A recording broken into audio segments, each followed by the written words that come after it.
Bom dia, alunos. Espero que estejam todos bem. Vamos começar aí mais uma aula da nossa continuidade aí ao nosso livro didático também.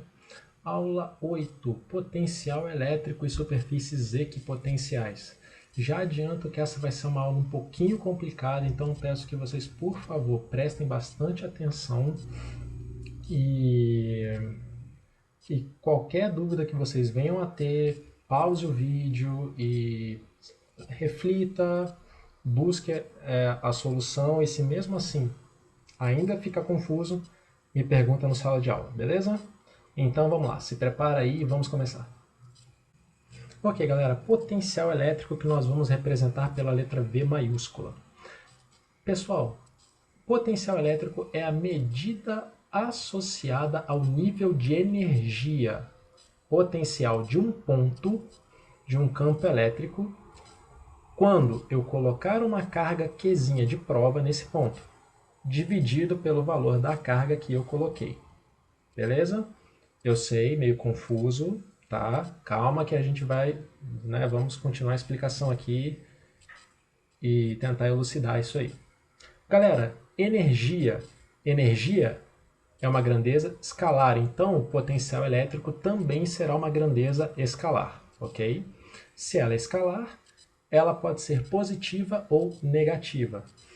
E como que nós conseguimos equacionar isso?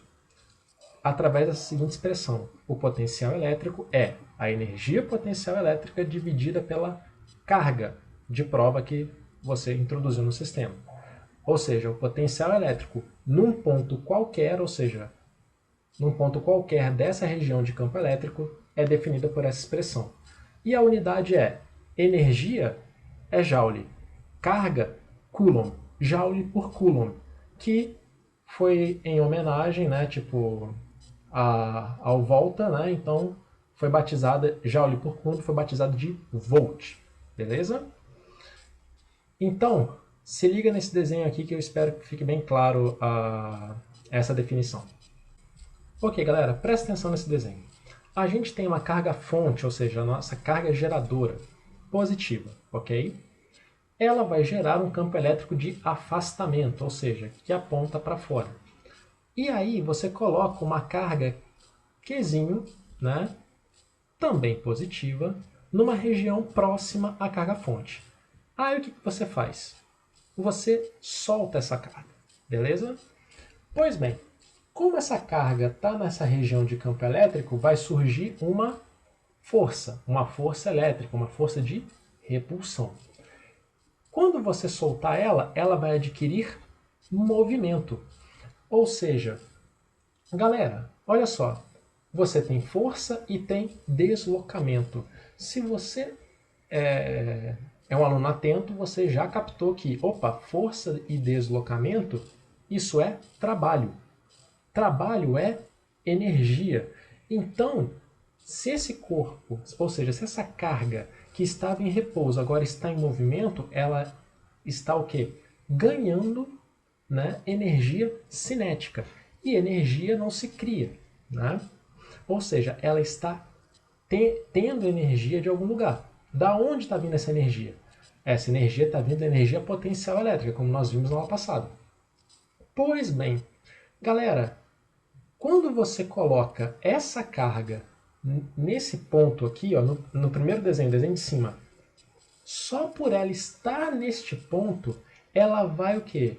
Adquirir energia potencial. Essa energia potencial vai vir da onde? Essa energia vem do potencial elétrico. Ou seja, ó, a energia potencial elétrica que a carga vai ganhar naquele ponto vai ser igual a quem? O potencial elétrico vezes a carga. É aquela expressão que a gente viu no slide anterior. Que o potencial é a energia potencial elétrica pela carga. Então, eu só passei a carga multiplicando, para você enxergá-la. Quando eu coloquei a minha carga Qzinho nesse ponto, opa, eu tenho energia, ou seja, eu tenho um potencial elétrico ali. E aí chegamos ao quê? Quando você coloca a carga nesse ponto, esse ponto tem energia, ou seja, tem um potencial elétrico, e quando essa carga entra nesse ponto, o potencial vezes o módulo da carga que ela tem gera o quê? Energia potencial elétrica, né? Ou seja, é daí, ou seja, vamos lá de novo. Se eu tenho energia cinética, essa energia veio de algum lugar. Ah, veio da potencial elétrica. E a potencial elétrica veio de onde? Né? Então, veio do potencial elétrico. Entenderam? Ficou claro isso aí? Show de bola então. Pessoal, essa expressão que nós vimos aqui agora, que o potencial elétrico é a energia potencial elétrica pela carga, seria a nossa fórmula geral. E como a gente... ou seja, corpos em formatos quaisquer. Como nós vamos trabalhar com cargas pontiformes, né? Ou seja, nós podemos trabalhar com, né, considerando como se fosse um único ponto, como que fica o estudo do potencial né, nessas condições? Fica da seguinte forma. Pois bem, olha só. Temos aqui a nossa carga Qzão, né, que é a nossa carga geradora. E aí eu tenho um ponto P, onde eu vou colocar uma carga de prova, Qzinho, né, sendo ela positiva, né, a uma distância D. Ok? Tudo bem até aí?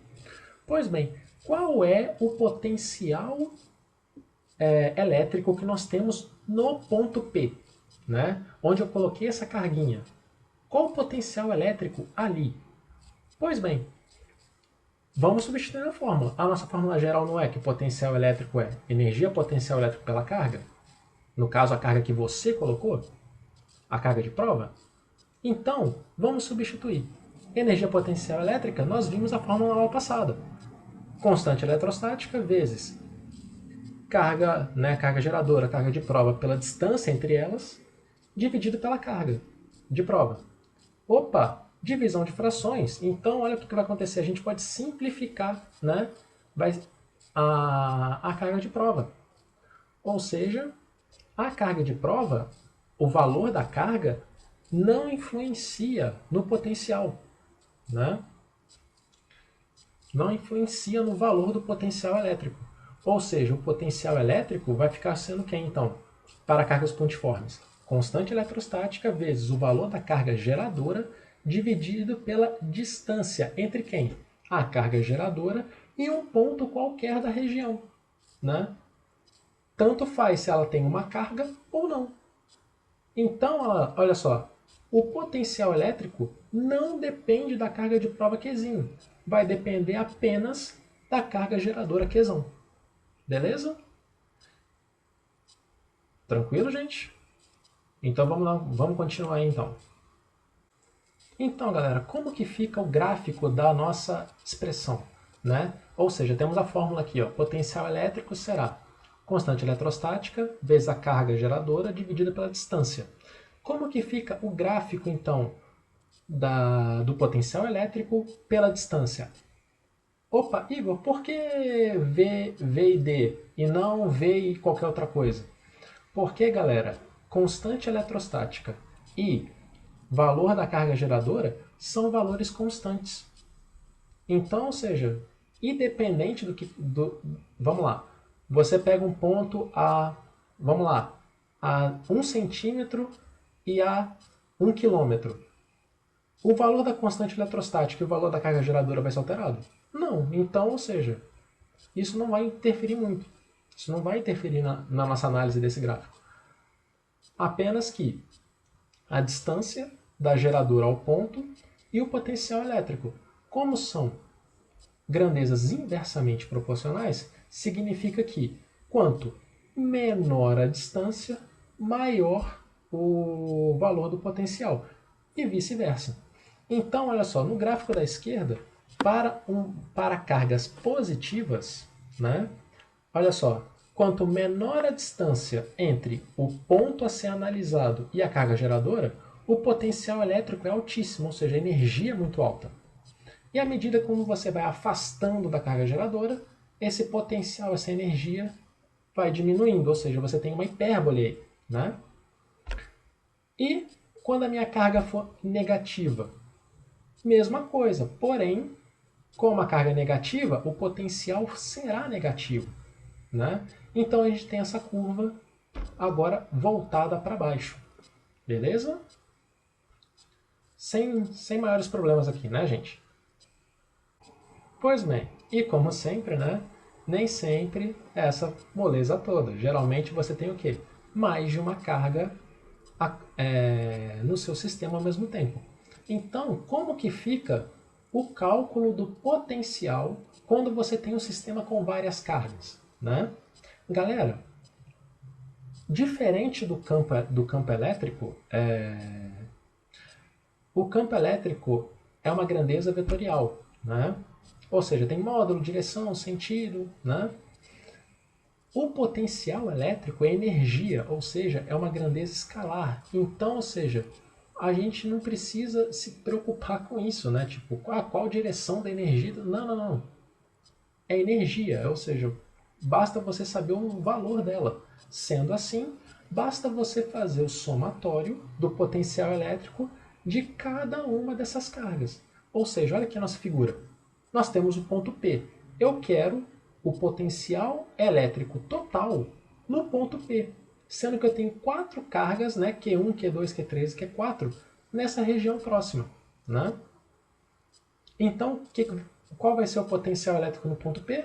O somatório do potencial elétrico, né, gerado por cada uma dessas cargas. Ou seja, o potencial pela carga 1, V1, V2, V3 e V4, respectivamente. Aí basta você substituir a fórmula. Ó, constante eletrostática vezes o valor da carga 1 dividido pela distância D1, né, que separa o ponto P da carga Q1. Aí, galera, o cuidado aqui é o seguinte. Lembra que eu disse? Já que é uma grandeza escalar, pode ser positiva ou negativa. Então, se qualquer uma dessas cargas aí for negativa, né, cuidado na hora do somatório para você mudar o sinal. Né? Digamos que a carga 4 seja negativa. Então, o que acontece? Ao você substituir o valor, você vai botar o quê? Ó, V1 mais V2 mais V3 menos V4. Ok? Só isso. Aí você faz o cálculo para cada uma delas e faz o somatório de tudo. Tranquilo? Molezinha, né, gente? Sem maiores dificuldades. Pois bem, galera, olha agora. Potencial elétrico de esferas condutoras. Né? A gente vai trabalhar bastante com esferas aqui, né? Que é uma, como é que fala, uma figura, né? Como é que fala, extremamente em larga escala utilizada de exemplos e experiências e tal. Então, como que fica o potencial elétrico nessas esferas? Olha só, galera, vai acontecer o seguinte: o potencial elétrico no interior de uma esfera será constante, né? E quanto vai valer isso, né? O potencial, ou seja, no interior até a superfície, ou seja, do zero até o raio, né? Ou seja, a distância vai ser o raio, o potencial elétrico vai valer K, constante eletrostática, vezes o valor da carga, pode ser positiva, e se for positivo o gráfico vai ser o gráfico em vermelho, se for negativa vai ser o gráfico em roxo, né? Em azul aqui, dividida pelo raio da esfera. Aí vamos lá, ô Igor, por que, que o potencial é constante e não zero? Porque no campo elétrico a gente viu lá que no interior é zero. Galera, a gente vai ver que quando a gente chegar na parte de corrente elétrica, né? Se eu não me engano, acho que eu já cheguei até a adiantar para vocês que corrente elétrica são cargas em movimento, ou seja, os nossos elétrons estão em movimento. Então, o que vai acontecer? Se numa região, no interior de uma esfera condutora, nós temos, lembra que eu falei com vocês? Se nós tivermos movimento, significa que eu tenho um campo elétrico resultante apontando para alguma direção. Aí, ou seja, mas aí eu expliquei lá que isso seria impossível, né? Aí vamos lá. Já que eu não tenho movimentação de carga, como que fica o potencial? Pessoal, a gente vai ver, né, mais à frente, que o potencial elétrico é o grande responsável pela movimentação dessas cargas, né? Ou seja, as cargas para se mover precisam de energia. Então elas vão sair de forma espontânea de uma região de maior potencial elétrico para uma região de menor potencial elétrico. Então, se nós sabemos que no interior de uma esfera condutora eu não tenho corrente, né? Isso significa que eu não tenho movimentação de carga. Se eu não tenho movimentação de carga, a única explicação física que nós temos para isso é o quê? Que o potencial elétrico nessa região é constante. Porque se nós temos potencial constante, nós não temos movimentação de carga. Beleza? Então, ou seja, lembrem-se disso que a gente vai ver isso nas aulas futuras. Para termos movimentação de cargas, temos que ter uma região de maior potencial para uma região de menor potencial. Tá? Então, como nós não temos movimentação, significa que o potencial elétrico nessa região é constante. Beleza? E aí, para qualquer região fora da nossa esfera, ou seja, maior que o raio, né? Aí o gráfico, como que se comporta né, no potencial fora da esfera? Igualzinho o gráfico que a gente acabou de ver, né? Aí vale a expressão que nós estudamos, que é constante eletrostática vezes o valor da carga geradora, que é o valor da carga da esfera, dividida pela distância entre a carga, né, entre a distância, né, no caso assim, do centro da esfera até o ponto em questão. Beleza? Aí você vai ver essa hipérbole, de novo, né? Certo? Por isso, aqui embaixo eu grifei, isso é muito importante. O potencial elétrico dentro de um condutor elétrico é uma coisa constante. Ok? Ficou bem explicado isso aí? Claro? Então, show de bola. Vamos seguir aqui. Agora, vamos lá. Como que fica o potencial quando eu tenho dois condutores postos em contato?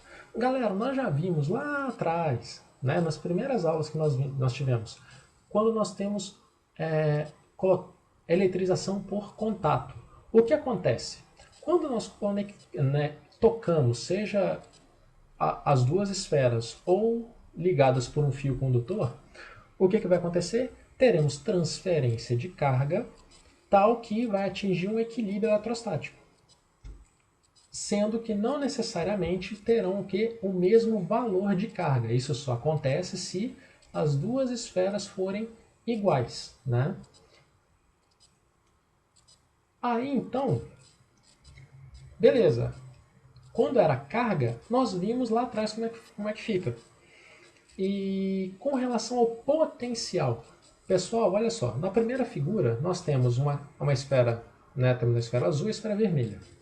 A esfera azul tem um valor de carga, Q1, um potencial elétrico, V1, e a carga vermelha tem carga Q2 e potencial elétrico, V2. Após o contato, vai haver transferência de elétrons, e aí o que?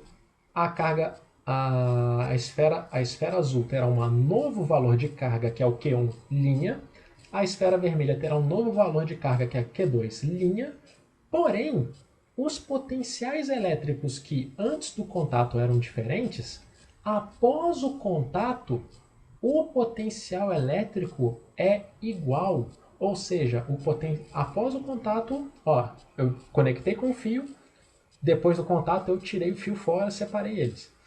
Após o contato, tanto a esfera azul quanto a esfera vermelha, por mais que sejam esferas diferentes, elas terão o mesmo potencial elétrico. Que aí, ou seja, o V1 linha vai ser igual ao V2 linha, que é igual a um V, né?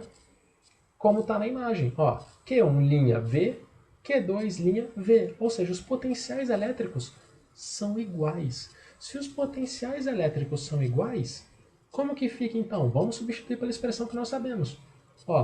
Para um condutor esférico, constante eletrostática vezes o valor da carga dividida pelo raio da esfera, né? Então, ao substituir na fórmula constante eletrostática e constante eletrostática, nós podemos o quê? Simplificar, nós podemos, né, cortar aqui da nossa equação. Sendo assim, sobra o quê? Que após um contato, né, tipo, de duas esferas condutoras, o potencial elétrico pode ser dado por essa expressão. Q1 linha sobre R1, ou seja, o valor o novo valor de carga da esfera 1 dividida pelo raio dela tem que ser igual a Q2', ou seja, o novo valor da carga da esfera vermelha dividida pelo raio dela, o R2. Né? Beleza, gente? Tranquilo, né? Então, lembra disso. Corpos postos em contato. O valor da carga pode ser igual ou não, né? Só vai ser igual se as esferas, né, forem iguais. Mas, independente disso, o potencial é igual. Show? Beleza? Então, galera, para finalizar, vamos mostrar para vocês aqui o que são superfícies equipotenciais. Pessoal, superfícies equipotenciais são aquelas que, como o próprio nome dá a entender, né, que tem o mesmo potencial elétrico. Né? Ou seja, ao você traçar essa região, essa linha de superfície, todos os pontos dessa linha vão ter o mesmo valor de potencial elétrico. Pois bem, olha só.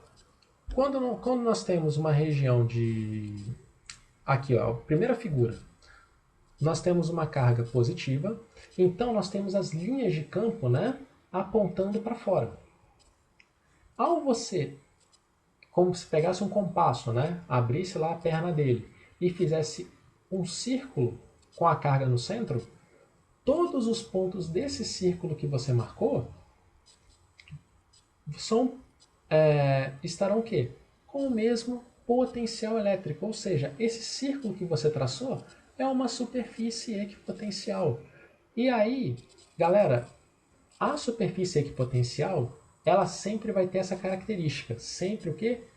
Perpendicular às linhas de força, às linhas de campo. Ou seja, esse círculo, quando toca a linha, está fazendo um ângulo de 90 graus. E se você lembrar a fórmula é o quê? Potencial elétrico, constante eletrostática, valor da carga dividido pela distância.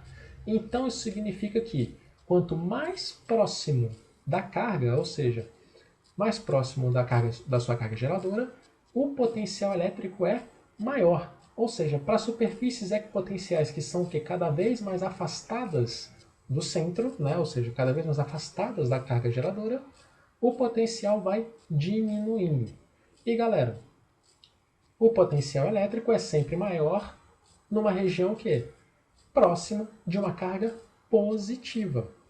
Porque, como nós já vimos, se for uma carga negativa, o potencial é negativo. Tá? Como nós podemos ver aqui nas outras figuras, se você for prestar atenção, nas superfícies equipotenciais, são as linhas em azul, né? Quanto mais próximo da carga positiva for essa linha, maior será o seu potencial. Né? E se for uma superfície próxima da carga positiva, valor maior, e se for próximo da carga negativa, o valor é negativo. Beleza, gente? E, como nós vimos em campo elétrico uniforme, né, que são as linhas de campo, né, todas elas ali paralelas umas às outras, como que fica uma linha equipotencial nessa região? Lembra que eu acabei de falar aqui? Ó, são perpendiculares à linha. Então, ou seja, você vai traçar verticais fazendo um ângulo de 90 graus. E aí o que? Essa linha vertical será o quê? Tipo assim, terá um valor maior de potencial quanto mais próxima essa linha tiver da região positiva. Beleza, galera? Então, fico por aqui hoje. Espero que vocês tenham aproveitado essa aula, que eu sei que é um assunto um pouquinho complexo, né? Mas eu espero que eu tenha conseguido passar isso para vocês da forma mais didática possível. E, como sempre, né, galera, qualquer dúvida que vocês tenham com relação à matéria ou exercício que eu deixei para vocês, que está aqui agora no próximo slide, só mandar no Google Sala de Aula. Show de bola? Então, galera, vamos lá, passar o exercício aqui e finalizar. Aí, turma, página 42, vocês podem fazer do exercício 1 até o 7. Metam bronca aí e qualquer dúvida, eu estou à disposição de vocês. Bom, galera, sem mais delongas, bons estudos, um abraço e até a próxima. Tchau, tchau.